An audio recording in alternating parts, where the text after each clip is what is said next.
Dear student, you are most welcome to our educational channel mechanical Pandit. और मैं आपके प्यारे पांडे सर। आज मशीन डिजाइन के अंदर एक छोटा सा कॉन्सेप्ट है, लेकिन बहुत इम्पॉर्टेंट है, and that is nothing but general procedure in machine design. Machine design में कोई भी मशीन है या कोई भी कंपोनेंट है, बेसिकली मशीन डिजाइन में मशीन डिजाइन नहीं करते हैं, मशीन के कंपोनेंट को डिजाइन करते हैं और फिर उन कंपोनेंट को असेंबल करते हैं, और उसी को हम लोग क्या बोलते हैं, machine design. Process of machine design उसको बोलते हैं।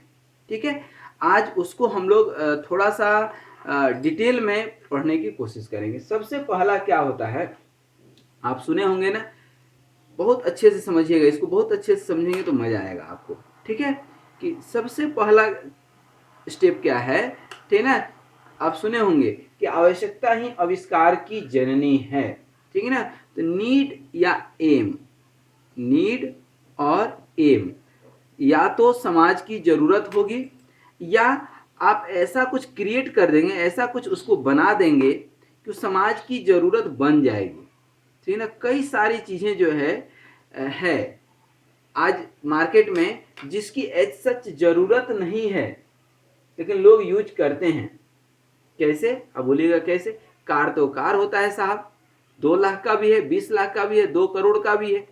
मार्केट में बन नीड किसकी है, 2 लाख वाले कार की नीड है। किसकी नीड है, कार की नीड है। आपको ये कोई नहीं बोलने जा रहा है कि हमें 10 लाख वाली कार चाहिए। कोई बोल रहा है क्या, नहीं बोल रहा है। आप तो 2 रुपये का दे दीजिए कार, कोई दिक्कत नहीं है। लेकिन नहीं, लोग 2 करोड़ वाला भी खरीदते हैं कि नहीं। 2 करोड़ का यदि कोई कार खरीद रहा है, इसका मतलब कि उसमें कुछ है। तो आप इस, दैट इज द एम, हम कुछ ऐसा प्रोडक्ट बनाए जिसके बिना लोग जीने को जो है, मतलब वो हो जाए, मतलब मजबूर हो जाए। आप ये समझिए। ठीक है ना, बहुत ऐसे प्रोडक्ट हैं जिसकी जरूरत नहीं। इतना लोग नशा व्यसन करते हैं, उसकी जरूरत है क्या कहीं, ऐसा सच वो नीड नहीं है, बट लोगों ने नीड उसको बना लिया है। ठीक है, तो हम कुछ ऐसा प्रोडक्ट बनाएं। ठीक है ना, बच्चों के अनेकों ऐसे खिलौने आते हैं जो आज से 10 साल पहले नहीं थे। अब वो बच्चे आज की डेट में खेलते ही नहीं है, उसके बिना रह नहीं पाते हैं। इसका मतलब क्या है कि उसकी नीड तो नहीं थी, लेकिन कंपनी ने ऐसा बनाया कि उसकी नीड जनरेट हो गई। ठीक है, तो या तो आवश्यकता हो समाज की, या हम उस तरह से कुछ बना लें। दैट मीन्स कि first of all I have to make a complete statement of the problem, कि समाज की क्या समस्याएं हैं, क्या जरूरत है, या हम क्या बनाना चाहते हैं, मेरा क्या उद्देश्य है। For which the machine has to be design, जो मशीन हमें बनाना है, ठीक है ना, उसका पर्पज क्या है, उसका उद्देश्य क्या है। सबसे पहले नीड या एम। ठीक है, उसके बाद हम आते हैं दूसरा स्टेप। दूसरा स्टेप है हमारा सिंथेसिस, इसको बोलते हैं सिंथेसिस या मैकेनिज्म। क्या बोलते हैं, इसको बोलते हैं सिंथेसिस या मैकेनिज्म। अब ये सिंथेसिस या मैकेनिज्म क्या होता है, तो बेसिकली पॉसिबल मैनर या पॉसिबल जितने वेज हैं, मैकेनिज्म हैं, तरीके हैं, या ग्रुप ऑफ मैकेनिज्म है जो कि मशीन के अंदर डिजायर्ड मोशन को क्रिएट करेगा, डिजायर्ड मोशन को ट्रांसफर करेगा। जैसे वो क्रैंक हो गया, क्रैंक व्हील हो गया, ठीक ना, या पिस्टन हो गया, सिलेंडर, जो मोशन को डिपार्ट करे, मोशन को इम्पार्ट करे, दैट काइंड ऑफ थिंग्स। क्योंकि बिना मोशन का मैकेनिज्म नहीं होगा, ठीक ना, बिना मैकेनिज्म का मशीन नहीं होगा। नेल कटर है तो भाई मोशन तो है, आप कहाँ फोर्स लगाएंगे और कहाँ कटेगा। एक जगह फोर्स लगाते हैं, कटता दूसरे जगह है। ठीक है, तो दैट इज द सिंथेसिस। अब सिंथेसिस के बाद नेक्स्ट चलता है एनालिसिस ऑफ द फोर्स। क्या है, एनालिसिस ऑफ फोर्स। ठीक है, एनालिसिस ऑफ फोर्स। ठीक है, अब एनालिसिस ऑफ द फोर्स में क्या होता है कि force acting on the each member and the energy transmitted by each member. जितने भी आप उसके पार्ट्स या कंपोनेंट यूज करेंगे, सभी जगह क्या होगा, फोर्स तो डिस्ट्रीब्यूट होगा। अब जब फोर्स डिस्ट्रीब्यूट होगा, आपका कार है, कार में आप कहाँ बैठे हैं, और फोर्स अल्टीमेटली व्हील के थ्रू ग्राउंड पे ट्रांसफर होना है। ठीक है, तो यहाँ से वहाँ तक जो फोर्स आपका ट्रांसमिट होगा, ठीक ना, तो फोर्स जो ट्रांसमिट हो रहा है, बेसिकली फोर्स जो आपका ट्रांसमिट हो रहा है, तो क्या वह फोर्स कंपोनेंट बियर कर पाएगा? तो component should be enough strong to bear the applied force या अप्लाइड लोड या applied impact load, shock load, etc. ठीक है। उसके बाद एनालिसिस ऑफ फोर्स के बाद हमारा काम बनता है मटेरियल सिलेक्शन।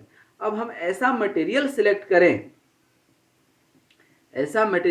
करें कि हमारा वो लॉन्ग लाइफ मटेरियल हो, ठीक है ना, मटेरियल हमारा लॉन्ग लाइफ हो, यह फोर्स वो सस्टेन कर पाए, उस मटेरियल का कोई इन्वायरमेंटल इम्पैक्ट ना हो, इटीसी उसके पार्ट्स बनाना भी आसान हो। ऐसा नहीं कि मटेरियल हम कोई ऐसा सोच लिए जो मार्केट में नहीं मिल रहा है। Availability of the material in the market also has to be.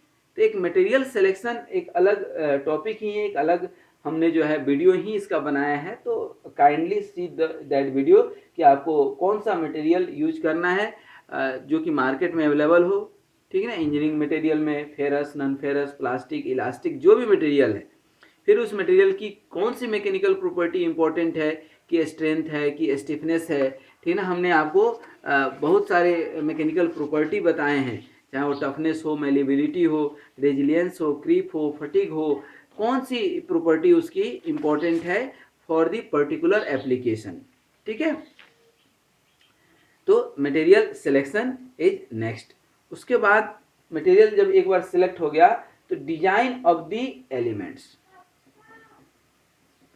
Design of parts कह लें, ठीक ना। और डिजाइन ऑफ द पार्ट्स में size and stress both has to be consider.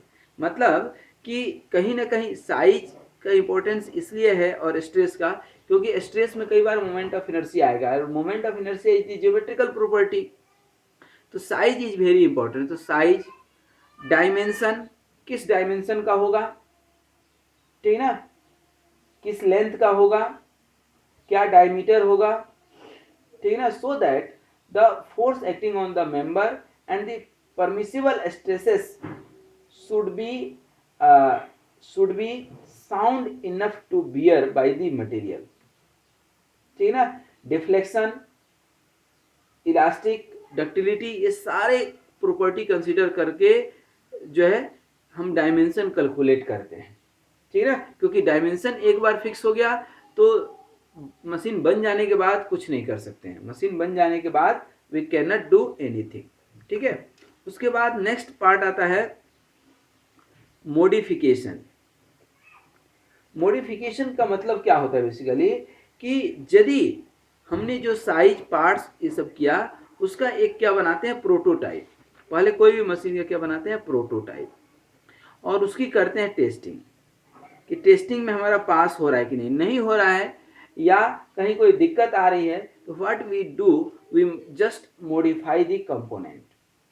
Size modify कर सकते हैं, ठीक है ना, with the help of either expert, with the help of testing, test करके देख लें आप एक बार, या जो है जो एक्सपर्ट हैं उनसे सलाह ले लें, ठीक है ना, या मैन्युफैक्चरिंग कंसिडरेशन को सोच करके, या ओवरऑल कॉस्ट जोड़ लें, कॉस्ट बहुत ज़्यादा हो रहा है तो कॉस्ट कम होना चाहिए, ठीक है ना।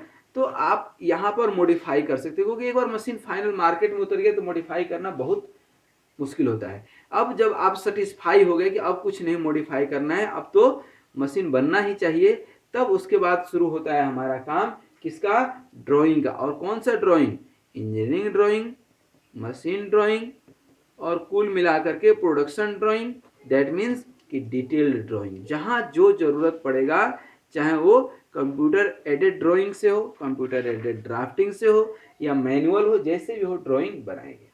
उस ड्राइंग को, ड्राइंग में हर एक पार्ट का, ठीक है ना, ड्राइंग किसका किसका बनाते हैं, पार्ट्स का बनाते हैं, ठीक है ना, और सिंगल पार्ट्स का बनाते हैं। फिर अब हजारों पार्ट्स हैं तो हजारों ड्राइंग बनाएंगे छोटे छोटे सब, फिर एक जनरल अरेंजमेंट की ड्राइंग बनती है, जीए ड्राइंग जिसको बोलते हैं। सारे पार्ट्स को उसमें असेंबली करके दिखाएंगे, असेंबली, ठीक ना, क्योंकि असेंबली में क्या होता है कि बोतल यहाँ पे बना और ढक्कन यहाँ, इसका कैप इधर कहीं बन रहा है, पार्ट 1 एंड पार्ट 2। अब ये पार्ट 1 जो है एक शॉप फ्लोर पे बन रहा है, पार्ट 2 कहीं और बन रहा है, दोनों आकर के यहाँ असेंबल होना चाहिए, लूज नहीं हो जाना चाहिए।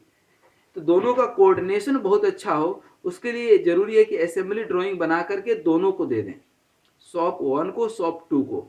ये अपना फर्स्ट पार्ट बनाएंगे, सेकेंड पार्ट बनाएंगे, मैचिंग में कोई दिक्कत नहीं जाएगा, क्योंकि वो दोनों क्या कहाँ से बना रहे हैं, इसी सेम ड्राइंग से बना रहे हैं। तो single drawing same drawing will go to the 2 places here, दोनों जगह सेम ड्राइंग जाएंगे। तो this is the detailed drawing. अब जब डिटेल्ड ड्राइंग आ गया तब इसको हम लोग भेजते हैं कहाँ पे, प्रोडक्शन में। कहाँ पे, प्रोडक्शन में, जहाँ पे ये सारे प्रोडक्शन मतलब पार्ट्स बनने शुरू होते हैं। अब जब एक बार पार्ट्स हमारे बन गए, ठीक ना, तो अब प्रोडक्शन हो गया, ठीक ना, प्रोडक्शन हो गया। उसके बाद इसके अंदर अब शुरू होता है लॉजिस्टिक। अब यहाँ कलर हम चेंज कर देते हैं थोड़ा सा, क्या शुरू होता है आपका, लॉजिस्टिक। कि गवर्नमेंट के रूल रेगुलेशन टैक्स वगैरह सब कुछ कैलकुलेट करके अब ये कहाँ आ जाता है, मार्केट में, ठीक ना। और मार्केट में आने के बाद अब ये आ जाता है यूजर या कस्टमर के पास, ठीक ना। ये सारे पार्ट्स हैं, ठीक ना, मतलब ये सोसाइटी में आपका आ गया। कहने का मतलब कि आवश्यकता ही आविष्कार की जननी है। आवश्यकता या उद्देश्य आप अपना जो है देख लिए कि हम करना क्या चाहते हैं, उसके अकॉर्डिंग जो है आपने सिंथेसिस किया कि मोशन कैसा होगा, फिर फोर्स एनालिसिस किया, आप कौन सा मटेरियल उसमें यूज करेंगे, कौन सी टेक्नोलॉजी यूज करेंगे, you have to think your technology here itself. Synthesis यही है, कौन सा टेक्नोलॉजी यूज करेंगे, कौन सा टूल्स यूज करेंगे, ये सब यहाँ आपको सोचना है। फिर हमारा उद्देश्य क्या है, पहले ही क्लियर है।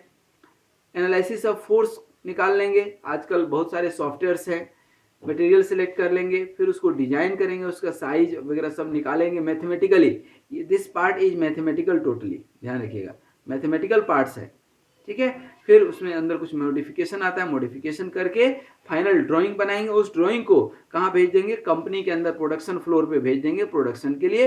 एक बार प्रोडक्शन हो गया तो उसके ऊपर जो भी लॉजिस्टिक्स है, सप्लाई चेन है, गवर्नमेंट के रूल रेगुलेशन है, कंपनी के लोगो वगैरह हैं, ठीक ना, या उसके जो डेकोरेशन है या शोबाजी जो है जिसको बोल सकते हैं, फैशन को दिखावे की दुनिया है, दुनिया दिखास छपास और बकवास में व्यस्त है, तो इसका फ़ायदा कंपनी वाले भी उठाएंगे। तो इस तरह से उसमें कुछ इस तरह से अरेंजमेंट बना देते हैं कि देखने में अच्छा लगे। फिर उसको मार्केट में उतारते हैं। मार्केट में भी मार्केटिंग करनी पड़ती है आजकल हर चीज़ की। लोगों की आवश्यकता नहीं भी है तो उनको फील कराओ कि ये तो बहुत आपके लिए ज़रूरी है। आपको ऑक्सीजन बेचने वाला व्यक्ति ये कभी नहीं बोलेगा कि आप जंगल जाकर के सुबह टहलो, सुबह 1 घंटा टहलो, तो ये बोलेगा कि एक ऑक्सीजन की सिलेंडर खरीदो, टहलने से कुछ नहीं होता है। जबकि मैं बोलूँगा कि सुबह टहलो आधा घंटा 1 घंटा, आप स्वस्थ रहोगे, हमेशा दिमाग भी सही रहेगा। उसी तरह से अब यूजर कस्टमर के पास चीज़ों को भेज दो और मार्केट में आप पैसे कमाते रहो। ये टोटल प्रोसेस था किसका, मशीन डिजाइन का। कोई भी मशीन या कंपोनेंट डिजाइन करते हैं तो we have to go through the various parts. ये जो आप देख रहे हैं इसके थ्रू, बहुत सारे पार्ट्स के थ्रू आपको अल्टीमेटली यहाँ तक पहुँचना है। यहाँ तक पहुँचेंगे तभी हमारा काम हो पाएगा। तो आज यहीं तक। तो thank you very much for watching this video and be happy, be healthy and keep smiling. Once again, thank you very much.